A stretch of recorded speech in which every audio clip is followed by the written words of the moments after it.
وعلى آله وصحبه في كل لمحة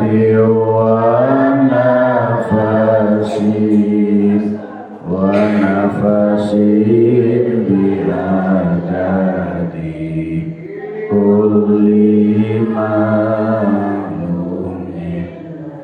الفاتحة. أعوذ بالله من الشيطان الرجيم. Bismillahirrahmanirrahim. Assalamualaikum warahmatullahi wabarakatuh. Bismillahirrahmanirrahim. Alhamdulillahirabbil alamin. Allahumma shalli wa sallim wa barik ala sayyidina Muhammadin wa ala alihi wa ashabihi ajmain, amma ba'du. Ila hadratin Nabil Mustafa Sayyidina Muhammadin sallallahu alaihi wasallam wa ala alihi wa ashabihi dzurriyyatihi, summa ila hadratin mu'allifatul kitab Syekh Jainuddin bin Abdul Aziz bin Jainuddin Al-Malibari, summa ila hadratin Syekhina al-kiram al-mafurlah Ramki Jahari Jawi wa Rabbi Ruhina Ki Ahmad Sadid Jari, summa hadra abana wa ummahatina radhiyallahu anhum wa ghafarallahu anhum lahumul Fatihah.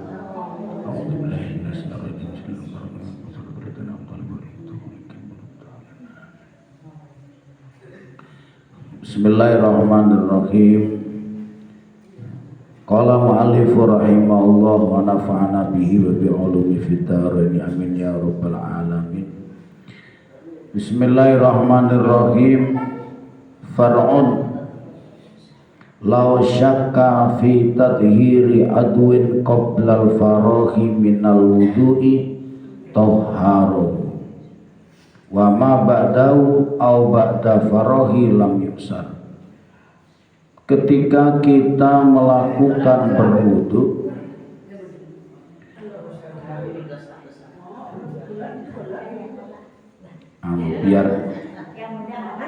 biar hangat. Ketika kita berwudu, kemudian kita ragu di dalam kesucian atau di dalam kesempurnaan basuhan di salah satu anggota. Ya. Misalnya kita berwudu pas basuh tangan. Ini pas tengah-tengah basuh tangan, tiba-tiba ini tangan saya sudah kebasuh semua apa belum? Pas basuh tangan, maka harus diulangi lagi tangannya aja diyakinkan. Kalau sudah selesai basuh tangan kok ragu-ragu, sudah mengusap kepala atau basuh kaki misalnya, kok muncul keraguan-raguan, tadi tangannya sudah pas enggak basuhnya, maka dibeleh yang sudah pas, enggak usah diulangi lagi. Kalau ragu-ragu, apalagi setelah selesai wudu, lam yusar, sudah nggak dianggap keraguan-raguannya. Kalau ragu-ragu. Tapi kalau yakin memang wudunya tadi itu nggak bener, ya, misalnya selesai wudu kok tiba-tiba ditemukan di tangan ada cat, kita tahu bahwa cat itu ada sebelum wudu, karena tadi habis ngecat dulu baru wudu. Oh, ini tidak mungkin kena cat setelah wudu kan. Maka kalau sudah seperti itu wajib diulangi lagi. Karena apa? Karena yakin kalau wudunya tidak benar. Dihilangi dulu catnya baru wudu lagi, gitu ya. Makanya kita mau wudu itu kalau ibu-ibu habis repot-repot itu dikontrol dulu anggota wudunya, wajah, tangan, kemudian kaki dikontrol. Misalnya ibu-ibu habis buat adonan jajan, ya. Ini kan kalau tepungnya nempel kering kan ini bisa menutup air. Kok setelah wudu loh ternyata ada tepung di sini, enggak sah berarti wudunya, berarti harus diulangi lagi. Sudah habis sholat sudah duduk kakinya banyak sekali.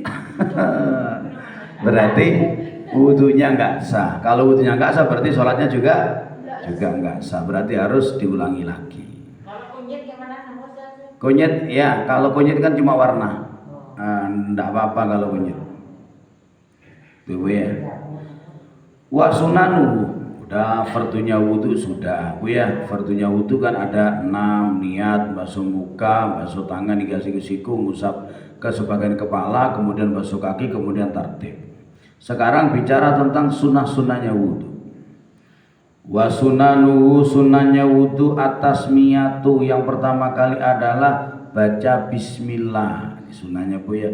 Kapan bismillahnya dibaca? Ini dari awal, sebelum nyuci tangan sudah baca bismillah dulu. Makanya kan nyanyiannya TK kan baca bismillah lalu cuci tangan, mau ngelanjutkan ndak apal, ndak tahu lanjutannya. Qala Rasulullah sallallahu alaihi wasallam, Rasulullah bersabda, la sholata liman la wudu'a lah, wala wudu'a liman lam yadhkurismallah alaihi. Tidaklah sah sholatnya orang yang tidak punya wudhu ya. Tidak sah sholatnya orang yang tidak punya wudhu, dan tidak sempurna wudhunya orang yang tidak baca bismillah. Jadi kurang sempurna, berkahnya kurang. Apalagi ada dalil kullu amrin dzibalin la yubtada'a bi bismillahirrahmanirrahim fawa abtar wa aqta wa ajdam. Segala sesuatu yang memiliki tujuan baik kemudian tidak dibacakan bismillah, maka berkahnya hilang. Makanya orang-orang mau makan tidak baca bismillah, ya tidak ada berkahnya Bu ya. Katanya kalau orang makan tidak baca bismillah, setan ikut makan. Ada keterangan ini Bu dulu, anak Sidogiri, apa namanya ya, mainan lah. Jadi dia makan nasi sambal pedes, tidak baca bismillah. Kemudian selesai makan kepedesan, waktu minumnya baca bismillah. Sama tuh, kenapa kamu tadi makan tidak baca bismillah, minum baca bismillah? Iya, tadi kan setannya ikut makan, giliran minum setannya gak ikut minum, kepedesan. Ini guyonan nih ya, guyonannya anak pondok ini. Rawahu Ahmad wa Abu Dawud. Summa ghasala al-kaffaini, kemudian membasuh kedua telapak tangan. Habis baca bismillah kemudian nyuci tangan dulu Bu ya. Segini aja cucinya, segini aja cuci. Segini caranya. Begini aja bersih ya. Kemudian summa asiwaku bikulli khosnin, kemudian siwakan. Siwakan iya boleh pakai siwak, boleh pakai siwak kayu arok ya. Boleh pakai odol, pakai sikat boleh. Odol Pepsodent, Ciptaden, apalagi close up, nah itu ya. Pepsodent tidak boleh karena produk Israel. Ya, itu nggak apa-apa, gue pakai apa saja, intinya membersihkan gigi. Apalagi wudhu ketika pagi hari bangun tidur ibu-ibu. Ini gosok gigi penting sekali Bu ya. Jangankan orang lain, kita aja sendiri tidak enak rasanya kalau nggak gosok gigi. Padahal malamnya mau tidur udah gosok gigi. Paginya lagi tidak ya. Itu dah. Makanya habis tidur ini paling disunahkan gosok gigi. Illa liso imin ba'da zawal, kecuali orang yang berpuasa setelah zawal, setelah tergelincirnya matahari atau setelah lewat dhuhur. Di situ tidak dianjurkan siwakan atau gosok gigi, tidak dianjurkan. Kenapa? Ya eman baunya hilang. Orang banyak yang berpikir kalau sudah setelah tergelincir matahari orang puasa itu nggak boleh gosok gigi, itu pikirannya takut air masuk. Padahal nggak gitu alasannya, Bu. Kalau alasannya takut air masuk, dari awal puasa sudah harus hati-hati. Kenapa? Karena puasanya kan tidak hanya siang, pagi juga sudah puasa. Terus apa alasannya? Alasannya karena ada hadis bau mulutnya orang yang berpuasa akan menjadi harum-haruman surga. Maka kalau gosok gigi berarti sama dengan mengurangi harum-haruman surga. Tapi menurut Imam Nawawi itu tidak menghukumi makruh. Jadi pokoknya orang puasa dari awal sampai akhir gosok gigi tidak apa-apa. Yang penting hati-hati. Kalau nggak hati-hati kemudian airnya masuk, batal puasanya. Kalau sudah hati-hati airnya kok masuk, rezeki namanya. Yang penting sudah hati-hati. Nah, apalagi pas lupa lupa. Tapi yang lupa itu yang wajar ya enggak sampai 1 piring ya. Lupa 1 piring.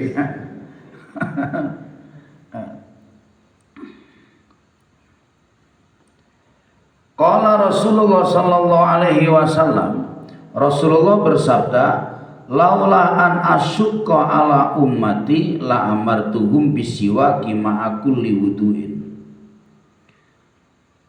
Laula an asyqa, jikalau aku tidak memberatkan ala ummati atas umatku, la amartuhum bisiwaki ma'a kulli wudu'in, maka akan aku perintahkan kepada mereka bersiwakan setiap wudhu. Jadi kata Rasulullah, saking pentingnya, Bu ya. Kalau tidak memberatkan, pasti aku wajibkan setiap wudhu wajib gosok gigi. Ada keterangan hadis, Bu, sholat 1 rakaat diawali dengan siwakan itu lebih utama daripada sholat 70 rakaat tanpa siwakan. Makanya ibu-ibu mau sholat tuh siwakan dulu. Nggak bawa siwak, boleh pakai pengganti, pakai surbannya, pakai muknanya ya. Nah, pakai syarat aja, Bu. Ya, apalagi anak yang kuning, Bu ya.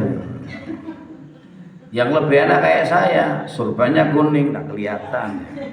Sama, cuma kelihatan makin kuning gitu aja. Ya. Dan ini siwak ini luar biasa, Bu ya. Masih ingat dulu saya waktu pertama kali Al-Habib Salim bin Abdullah As-Satiri dari Yaman pertama kali berkunjung ke pondok. Beliau dari Yaman. Beliau mengatakan di dalam siwak ada 125 manfaat. Di dalam rokok ada 125 madorot. Apakah Anda mau memilih 125 madorot, meninggalkan 125 manfaat? Nih, ini keterangan ini tidak diterima sama orang yang ngerokok. Aduh, ada aja. Di zaman Nabi tidak ada rokok, ada aja bagi yang rokok. Dulu saya menerang keterangan itu, Bu. Saya waktu itu masih ngerokok. Mikir-mikir mau dibaiat. Ayo, baiat tidak ngerokok, disumpah tidak ngerokok. Suruh angkat tangan. Saya tidak berani angkat tangan. Takut saya melanggar sumpah di depan ulama. Beliau terkenal Sultanul Ilmi, rajanya ilmu. Pada masa itu beliau terkenal orang yang paling alim. Tapi alhamdulillah seiring perjalanan waktu saya otaknya agak jernih, Bu ya. Kemudian milih lebih baik dan ngerokok daripada ngerokok.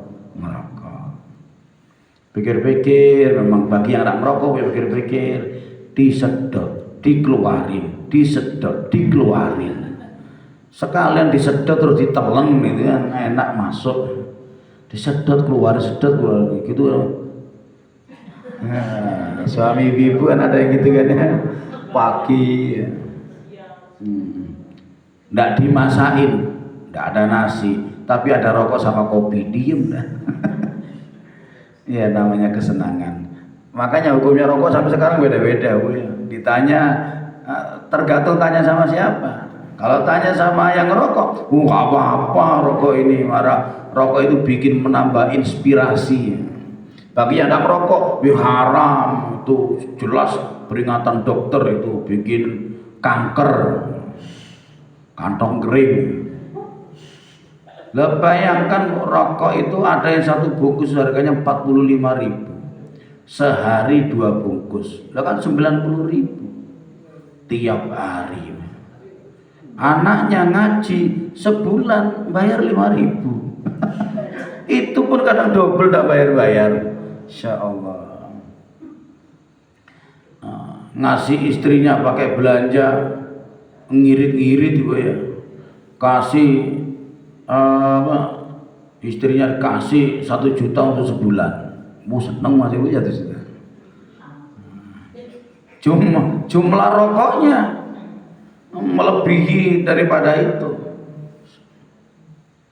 Emang kalau bisa nak merokok Bu ya, kalau bisa, kalau tidak bisa ya terserah. Sumal madmadatu, kemudian berkumur, ya, habis gosok gigi, kumur-kumur. Wal istinsyaku, dan apa namanya itu menghirup air di hidungnya, gitu ya. Wal mubalaghatu fihi malil muftir, dan dianjurkan apa keras kumur-kumurnya atau menghirup airnya keras kalau orang yang nggak puasa. Kalau puasa nggak usah keras-keras, gini aja, nah gitu aja. Kalau yang nggak puasa masuk gitu ya. Wa jama'uhuma bisalasi ghurfin, dan disunahkan lagi Bu, ini mungkin ibu-ibu ada yang nggak tahu, disunahkan lagi kalau bisa ngambil airnya itu untuk dikumur sama dihirup itu sekali cedokan, pakai tangan Bu yang ngambil, sekalian untuk mulut sama untuk hidung, itu sunnahnya ya. Dan 3 kali kumurnya ngambil lagi seperti itu. Wal istinsyaru, habis dikumur ya, sunnahnya disemprotkan, jangan ditelan ya. Siapa tahu ibu-ibu lagi haus sekalian beli aqua ya, enggak ada uangnya, enggak boleh lagi beli aqua ya. Habis kumur-kumur disunahkan disemprotkan, hidungnya juga seperti itu. Jangan terus ditelan langsung nyeng gitu ya. Dan kalau orang biasa menghirup air di pagi hari, khususnya ibu-ibu pas mau tahajud ya, itu biasanya itu enggak pernah kena penyakit pilek-pilek. Ya. Ya sebelum wudu maksudnya mau sholat tahajud lah. Jadi mau sholat tahajud pagi-pagi berarti ya jam 3 jam 4 itu menghirup air di hidung itu bisa membersihkan penyakit-penyakit di hidung. Wa mashu kulli ra'si, dan mengusap semua kepala. Ini ngusap semua kepala ini ketika membasuh ngusap kepala. Kan wajibnya kan cuma begini aja, sebagian kepala ini wajib. Tapi sunnahnya seluruh kepala dibasuh. Nah, ini contohnya Bu. Nah, rambutnya jelek sekali. Tangan dibasahi semua begini. Nah, dikembalikan lagi. Basahi lagi, dikembalikan lagi. Basahi lagi, dikembalikan lagi. Gitu. Nah, kalau perempuan, kalau diginiin nakut-nakutin orang nanti rambutnya. Ya cukup begini aja. Nah, kalau sama rambutnya gini, lari temennya. Ya. Nah, ibu-ibu kalau wudhu di tempat umum, ya, Kalau dibuka kerudungnya, auratnya kelihatan. Ada orang laki-laki ajnabi ya. Orang laki-laki ajnabi gimana? Kerudungnya enggak apa-apa. Enggak usah dicopot kerudungnya, kerudung dibasahi gini. Ya, kerudungnya aja dibasahi enggak apa-apa. Nah, ini enaknya agama itu ringan, Bu. Asalkan ngerti. Kadang yang bikin sulit itu biasanya memang ilmunya kurang. Jadi gayanya sok khusyuk padahal nggak ada aturan gitu. Ini sekali. Wah, padahal agama tidak merintahkan gitu. Berat, Bu ya, berat. Jadi kita menjalankan agama itu harus senang, Bu ya, harus gembira. Makanya Gus Bahak itu ndak ingkar sama penceramah-penceramah yang lucu-lucu itu nggak ingkar. Bagus itu katanya. Jangan sampai masyarakat itu senang bahagia saat maksiat, sebel bosen ngantuk saat ibadah. Masa lagi maksiat seneng ceria mendengar pengajian. Kenapa? Yang salah penceramahnya. Orang menyeramai orang awam lurus sekali, udah lurus lama lagi. Lah di Jawa itu ada penceramah sudah lurus, tidak ada nadanya, sampai kadang 2 jam. Jadi tinggal ngorok sama pendengarnya. Lah kalau ada yang lucu-lucunya kan kayak Ki Anwar Zahid, itu orang kocak perutnya, senang berarti dia ibadah dalam keadaan senang, harus gitu. Makanya Bu ya, makanya orang sholat itu jadi imam itu ndak boleh bikin jamaahnya sebel ya, harus senang. Orang Nabi itu ndak pernah negur imam yang sholatnya cepat, ndak ada hadisnya. Ndak pernah ditemukan hadisnya Nabi negur kamu imamnya kok pendek sekali yang dibaca, nggak pernah ditegur. Yang ada hadisnya itu Rasul pernah negur Mu'ad bin Jabal gara-gara yang dibaca terlalu panjang. Nah ini Bu ya. Jadi kadang kita jangan sok-sokan lah Bu ya, biasa-biasa aja itu. Nggih. Kan kalau pulang ke Jawa itu ya di Tawakalin belum masuk subuh. Terus di perjalanan mau ke Bencong itu gini masuk subuh, tapi kalau nyampe Bencong udah habis subuhnya. Oh iya. Boleh tayamum itu Pak? Hah? Boleh tayamum di mobil? Iya begini, ketika kondisi seperti itu boleh melakukan sholat di dalam kendaraan dengan niatan lihurmatil wakti. Kenapa? Karena sebenarnya masih dimungkinkan bisa turun, tapi tidak mungkin. Dimungkinkan tapi tidak mungkin.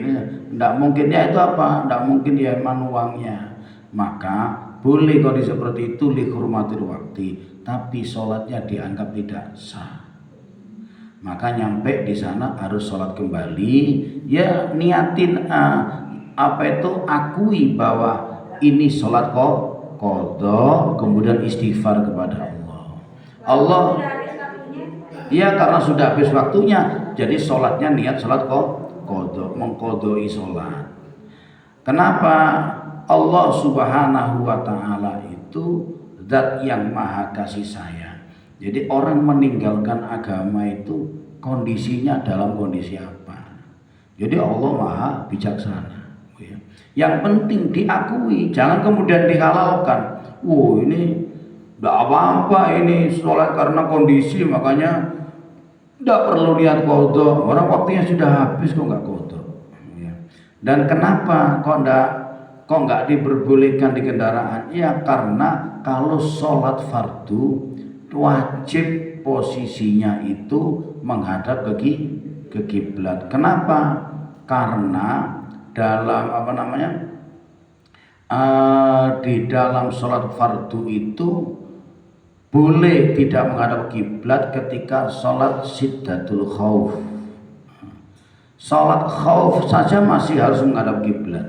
Kalau syiddatul khauf sangat ketakutan baru boleh tidak menghadap kiblat dalam kondisi perang berkecamuk. Tapi kalau masih khawatir ada musuh datang, itu namanya sholat khauf, maka itu masih tetap wajib menghadap kiblat. Jadi seperti itu. Terus gimana orang yang ibadah haji? Ibadah haji sholat di pesawat.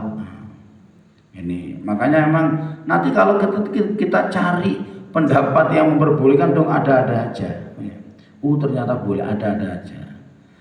Kalau yang orang yang ibadah haji ini ada yang memperbolehkan sholat di dalam pesawat.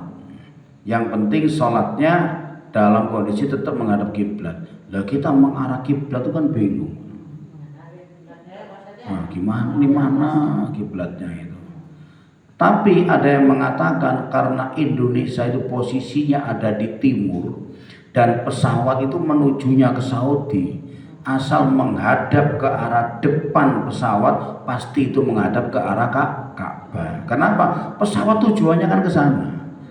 Masa Ka'bahnya di sana terus pesawatnya ke sana gitu kan tidak mungkin ya.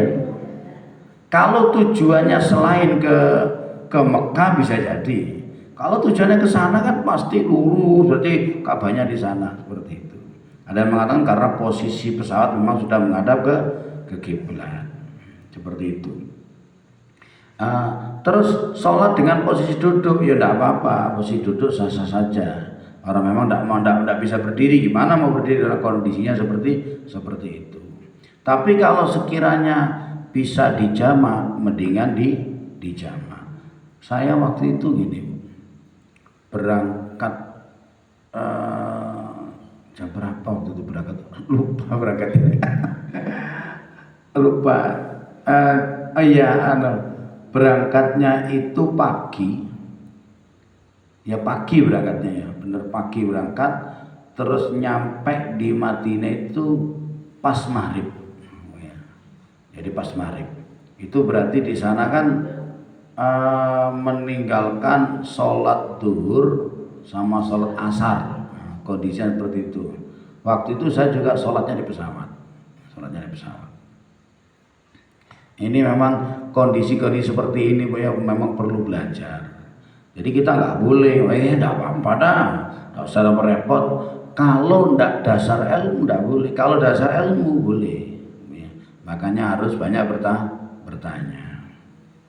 Kalau di bis, memang kondisi pernah gitu saya nyampe di Kencong ternyata jam 7, matahari sudah mentereng ya, akhirnya ya sholat subuh tapi sholat qadha. Sholat qadha. Dan yakini bahwa itu meninggalkan sholat, kemudian beristighfar kepada Allah. Insya Allah Allah mengampuni. Kenapa? Karena kita tidak ada kesengajaan meninggalkan sholat. Sholat lihurmatil waktu itu, tidak wajib. Boleh sholat, boleh. Karena apa? Sholatnya tetap dihukumi tidak sah. Kita lanjutkan, wa udhunaini zahiran wa batinan, dan juga mengusap kedua telinga, zahir batin atau luar dan dalam. Telunjuknya dimasukkan ke dalam, jempolnya taruh di belakang, dijalankan dulu jari telunjuk, kemudian jempol belakangnya gitu biar bersih. Tidak mau cara gitu ya tidak apa-apa, pokoknya gini-gini dia yang penting bersih gitu, tidak apa-apa. Wa takhlilu sya'ri kasifin minal lihyati, dan menyela-nyelai rambut jenggot yang tebel ini ya.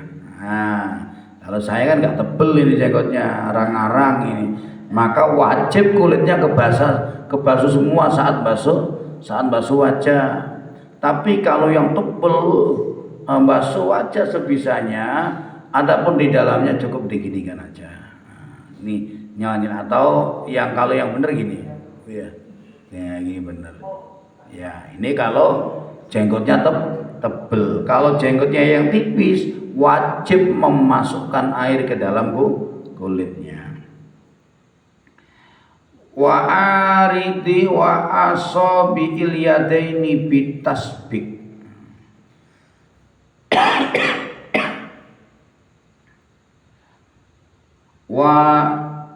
wa rijlaini min asfali bil apa namanya ini, bil khunsori yadi al yusra, dan juga menyela-nyelai jari-jari tangan.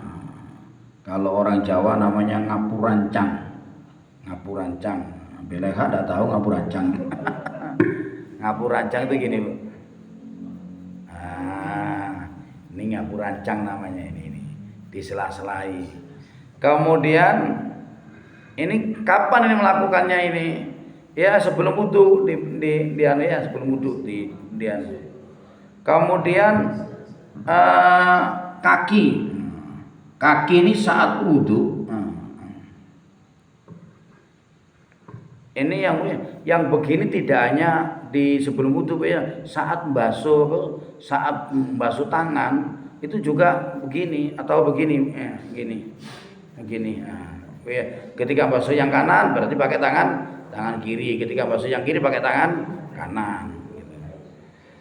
Kemudian yang kaki, kalau yang kaki ini Bu, yang digunakan hanya pakai jari jentik, kelingking apa kelengking Bu? Oh kelingking, jari kelingking. Ini yang kiri yang dipakai, yang kiri Bu yang dipakai, tidak pakai ini lagi, tidak pakai kanan, yang kiri. Yang dibasuh dari mana? Yang dibasuh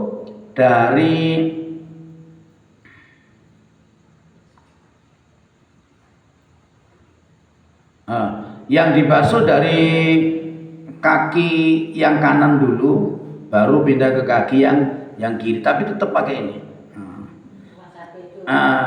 Terus yang mana? Diawali dari jari jentik Bu ya, jentik. Yang kanan dulu diginikan, misalnya ini kakinya Bu ya, gini seperti itu. Ini sunnahnya. Adapun ibu langsung digosok enggak apa-apa Bu ya, enggak apa-apa digosok, itu juga dapat kesunahan.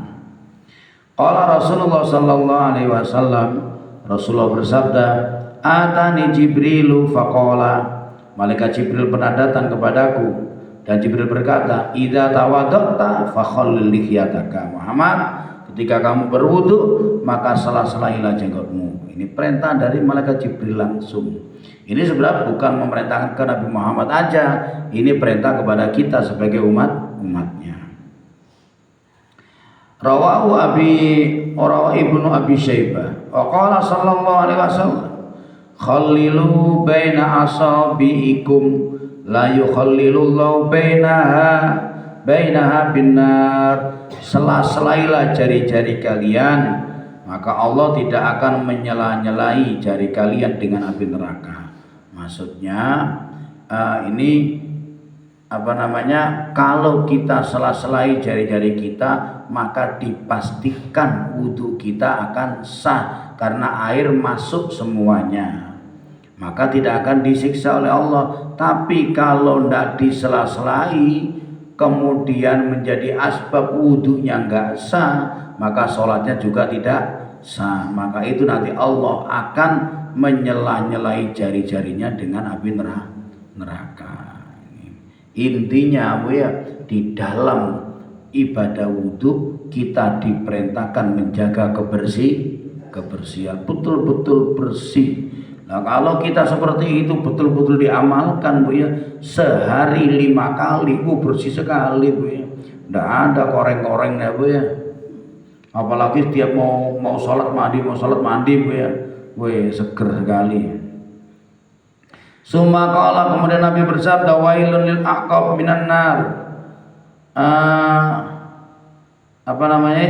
celakalah telapak kaki yang di belakang itu, yang paling belakang. Tumpet, tumit ya, tumit ya. Tumit. Kalau orang Jawa tungkak.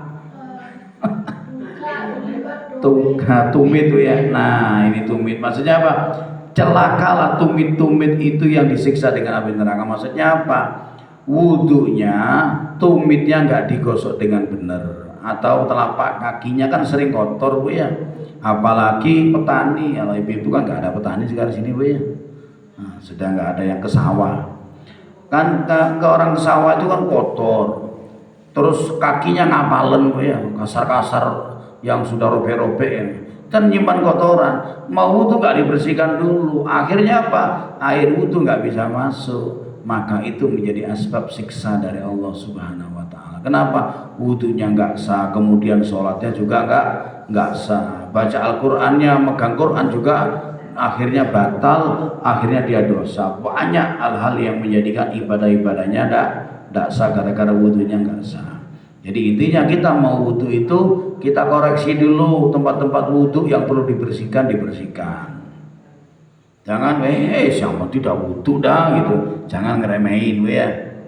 Pak nanya Pak. Nggih. Apa katanya kalau mau cuci tangan itu harus digiring bawa ke atas gini. Apa nggak boleh dikucurkan langsung ke air? Iya.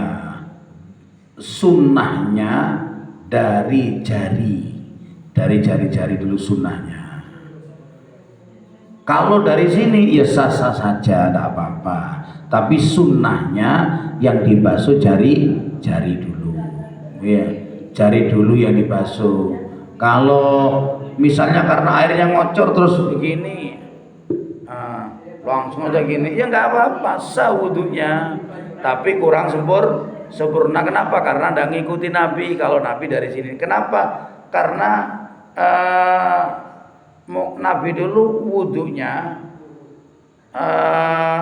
ngambil airnya kan kalau pakai kalau pakai ember kan ambilnya dikit-dikit. Dari sini mudah. Tapi kalau ngocor dari sini memang agak-agak sulit. Tapi memang kalau mau melakukan kesunahannya dari sini. Ini Bu ya. Kalau dari sini gimana? Ya tidak apa-apa. Dari sini tidak apa-apa. Yang penting jangan dari kepala Bu ya. Itu terkait dengan kesunahan ya. Sunnah. Kenapa sih kok ada sunnah, ada wajib? Ya inilah Bu ya, kita ini umat Nabi Muhammad ini, agama Islam ini agama seluruh dunia. Dan dunia ini kadang beda daerah beda keadaan. Makanya adanya sunnah ini menjadi rahmat bagi kita, sehingga orang yang meninggalkan kesunahan hukumnya tidak dosa. Wadalku al-aqdo, menggosok anggota wudhu. Bu ya, kalau ibu-ibu wudhu digosok tangannya, ini sunnah. Kalau misal disiram aja, tangan saya bersih, dah siram aja seret, ya enggak apa-apa, bersih. Digosok ya, sunnah digosok, nanti diusah. Kalau misalnya gimana, airnya dikocorkan aja langsung gini, ya enggak apa-apa. Enggak apa-apa, yang penting basah semua. Tapi sunnahnya digosok. Biar memastikan air betul-betul masuk ke kulit kita. Apalagi Bu ya, apalagi kita ini punya tangan. Ya kalau tidak punya tangan. Kalau masalah bersentuhan dengan suami itu Pak? Bersentuhan dengan suami sebenarnya tidak hanya pada suami. Bersentuhan dengan wanita yang bukan mahramnya, bagaimana? Hukumnya beda-beda. Kalau kita madhab Syafi'i batal, ya. Kenapa? Karena memang berdasarkan Al-Quran yang artinya janganlah engkau menyentuh wanita setelah engkau berwudu. Maka tidak boleh menyentuh wanita. Tapi ada yang mengatakan tidak apa-apa menyentuh wanita, yang penting tidak syahwat. Ada lagi syahwat gak syahwat, tidak ngaruh. Pokoknya sentuhan laki perempuan yang bukan mahramnya boleh-boleh aja. Itu ada yang macam-macam Bu ya. Nah kita sudah terbiasa mengikuti madhab Syafi'i, jangan kita neko-neko. Kenapa? Karena kalau mau melakukan ibadah itu harus totalitas. Maksudnya totalitas begini. Kalau mengikuti madhab Syafi'i, kalau bab wudu, syaratnya wudu sama batalnya wudu, fardunya wudu, sunnahnya wudu ikut Syafi'i semua. Tidak boleh syarat dan fardunya wudu ikut Imam Syafi'i, batalnya wudu ikut Imam Hambali, Imam Maliki, tidak boleh. Harus lengkap. Nah kita nggak tahu kan ini yang mana, nggak tahu. Maka kalau nggak tahu, nggak usah neko-neko. Jadi ibu kalau sentuhan laki perempuan walaupun sama suaminya hukumnya batal. Tapi kan yang menganggap itu tidak batal karena dia sudah jadi mahram dengan perkawinan. Mahram. Sekarang mahram itu apa? Nah, artinya mahram itu apa mahram? Mahram itu artinya orang yang diharamkan. Suami istri haram apa enggak? Halal ya. Makanya suami istri sampai kapan aja istri tidak bisa menjadi mahram. Kenapa? Kalau mahram itu tidak boleh dinikahi. Ya, tidak boleh dinikahi kalau mahram. Makanya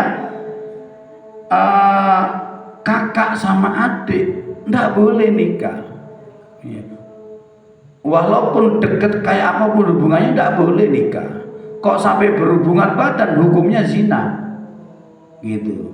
Kalau suami istri enggak, oh ya, enggak halal. Makanya suami istri tetap dihukumi halal. Jadi tidak kemudian nikah menjadi mahram. Justru kalau mahram itu berarti diharam.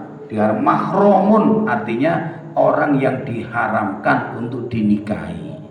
Tuh. Adapun kalau menemukan hadis, ada hadis Rasulullah itu pernah mencium keningnya Aisyah, cuk gitu.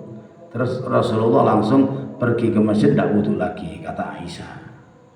Atau juga Rasulullah pernah sholat di samping Aisyah tidur kemudian kakinya nyentuh kaki Rasulullah nggak membatalkan sholatnya.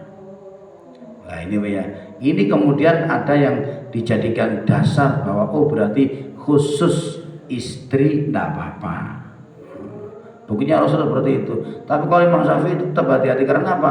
Patokan dengan ayat itu. Adapun Rasulullah ngecup keningnya Aisyah karena orang Arab itu terbiasa menggunakan kerudung bahkan menggunakan cadar, bisa jadi waktu itu menggunakan penghalang. Maka kata Syafi'i tidak apa-apa bersentuhan laki perempuan walaupun sama istrinya asalkan ada penghalang. Begitu juga kaki. Kenapa? Karena orang Arab kebiasaan khususnya orang perempuan kalau tidur pakai kaos kaki. Nah seperti itu ya. Terus yang mana yang kita ikuti? Ya kita ikut Syafi'i aja biar gak ruwet-ruwet. Habis batal wudu lah gitu. Kecuali kalau ibadah haji, ya. Haji gitu tawaf, berat. Karena laki perempuan pasti ketemu. Dan di Makkah sana mazhab Syafi'i, Maliki, Hanafi, Hambali campuran. Maka di sana bolehlah ketika tawaf itu mengikuti madhab yang tidak membatalkan bersentuhan kulit laki perempuan gitu. Jadi fleksibel lah kita ya dalam beragama. Alhamdulillah sudah ada Nisa. Mudah-mudahan ada yang lagi yang bertanya. Alhamdulillah mudah-mudahan pengajian kita malam hari ini kita dapat ilmu yang bermanfaat. Mudah-mudahan Allah ridho kepada kita, Allah berkahi majelis kita. Amin Allahumma amin. Al-Fatihah. A'udzubillahi minasyaitonir rajim. Bismillahirrahmanirrahim. Alhamdulillahirabbil alamin. Arrahmanirrahim. Maliki yaumiddin.